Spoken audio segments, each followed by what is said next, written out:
to know that that person doesn't want to be dethroned, the client. If there is someone on a pedestal and everything is a mirror, then that means that you're on a pedestal somewhere in your life. When it's a real obvious theme, and so the child doesn't want to be dethroned. And this comes from mythology. Do you remember? When we talked about Saturn and Jupiter. Saturn was the father and Jupiter dethroned him. So when a child has a pedestal parent, that child in their psyche doesn't want to be or has already been dethroned. And you're going to notice in their behavior and in their commentary, either something about being special, either something about being first place, comparison, a lot of comparison to other people. But you might also hear that they don't want to try, they don't want to attempt. No, I'm not going to run in the race. Because what's in their psyche is, I'm dethroned, I will lose. Why humiliate myself already? So there's a script about losing your place. And I have a saying that I say, you can't name your price if you don't know your place. So I was in Amsterdam, and there was this big circle on the floor, and it said, mind your plek. So we're in the airport with our bags, and we're just waiting, and Sophia starts saying, mind your plek, quack, quack, quack. And we all look down, and it's this big circle, mind your plek. What does that mean?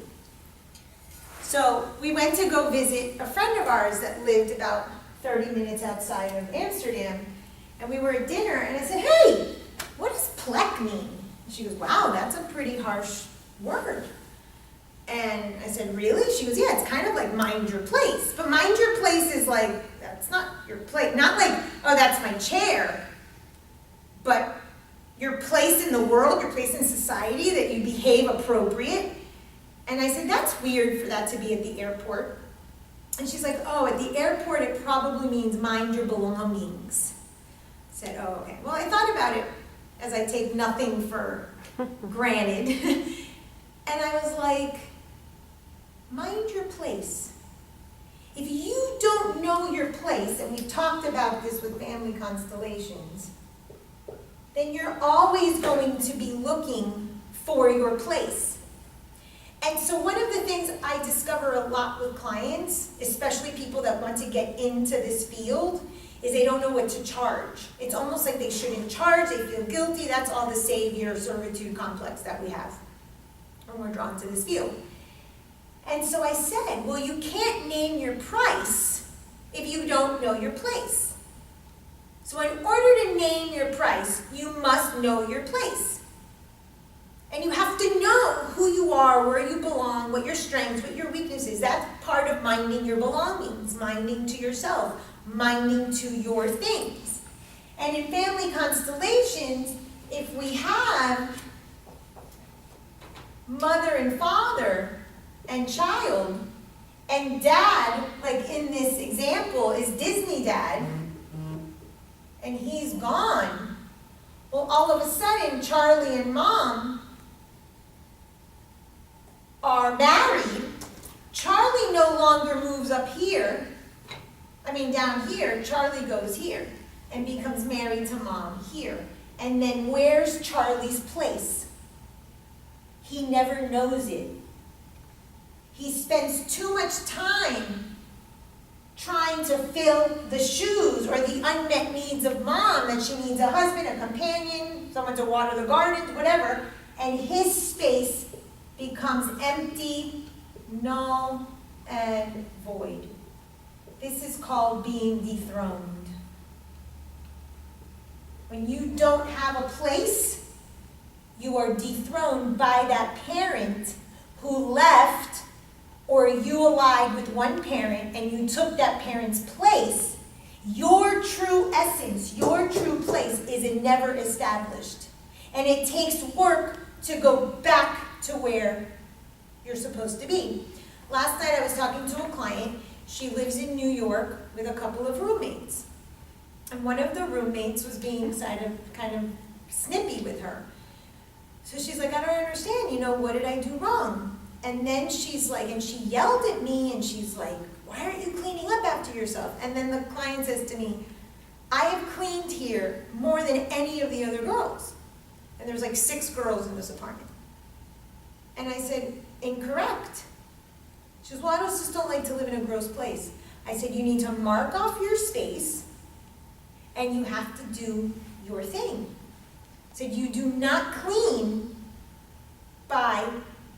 and you're not helping by extending out the boundary of your space, of your place. And I said to her, mind your place. And if you see a grape on the floor there, a dirty dish over there, and it's not yours, you have your perimeter of your space. I mean, mind you, New York apartments are tiny, so they each have like, a millimeter to live in. And then you train yourself that those people need to pick up their things. But they got so used to her picking up that when she didn't pick up a plate, the backlash is, why are you leaving that there? Why haven't you picked up after yourself? And my client wants to hear, oh, it's okay because you do all the cleaning. And that's not going to happen. People don't, that's not the way it works. They say that if someone does you a favor, cash it in, like immediately. Or if you do someone a favor, cash in your favor immediately, because they will forget. Immediately. So you're not supposed to go and, I'm not saying every now and then you can't help someone, but there's a reason in that one client of mine that she wants to be the cleanest in the thing. And it's more than I just can't live in filth. It's more than that, because you kind of sign up for 6 different personalities when you decide to live in roommate land. Absolutely. So I said to her, you mind your place. So when we actually go back and Charlie assumes his child role, then he can actually live as a child and then attract a potential partner. But if not, he's technically already married to his mom energetically, and relationships just won't work out. That's the adult part of the transaction. And then he'll act like a baby when he's sick. Mommy made me chicken soup, because he was never able to get the child part out of himself. But if we go back to our place, even if it's a temper tantrum, even if it's 6 months of drinking and smoking and just getting it out of your system, like Erickson says, you go back to the stage and you live it, then from there, you can start reestablishing norm. But that's what happens with all alliances.